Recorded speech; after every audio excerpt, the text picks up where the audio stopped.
સાથીઓ જય ભીમ. હું એડવોકેટ પી આર સોલંકી, પૂર્વ જિલ્લા અધ્યક્ષ બહુજન સમાજ પાર્ટી બનાસકાંઠા. આપની સમક્ષ વાત મૂકવા માંગુ છું કે જ્યારે ધાનેરાનું ઇલેક્શન હતું ત્યારે હાલના જે ધારાસભ્ય છે એમને એવું કીધું કે ભાઈ અનુસૂચિત જાતિના લોકોને 2 વીઘા જગ્યા આપીશું. અને એ સમયે આપણા જે કાર્યકર્તા હતા, બસપાના જે પ્રચાર કરતા હતા, એમાં જે ધારાસભ્યના જે વ્યક્તિઓ પ્રચાર કરતા એ લોકો એવું કહેતા હતા કે 2 વીઘાનો દસ્તાવેજ મોઢા ઉપર મારીશું.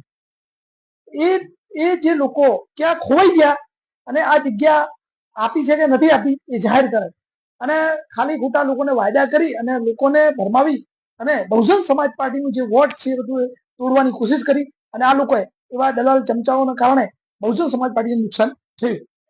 એ બાબતે મેં કાલે પોસ્ટ લખી હતી ફેસબુકમાં અને જેના કારણે આ જે દલાલોને પેટમાં દુખવા આવ્યું અને ઘણા પ્રશ્નો ઉભા થયા, ફોન પણ આવ્યા, પણ એ લોકોથી હું ડરવા વાળો નથી. અને આ લોકોને કહું છું કે બહુજન સમાજ પાર્ટી મિશન છે અને એને રોકવા વાળું કોઈ હજી પેદા થયું નથી, થશે નહીં. ભલે કદાચ વોટ શેર ઘટશે આવું થશે, પરંતુ બહુજન સમાજ પાર્ટીને ખતમ કરવાના જે સપના છે દલાલો જોઈ રહ્યા છે એ બંધ કરી દે અને સમય બહુજન સમાજ પાર્ટીની સત્તા આવશે. જય ભીમ, જય ભારત, જય સંવિધાન. બહુજન સમાજ પાર્ટી જિંદાબાદ.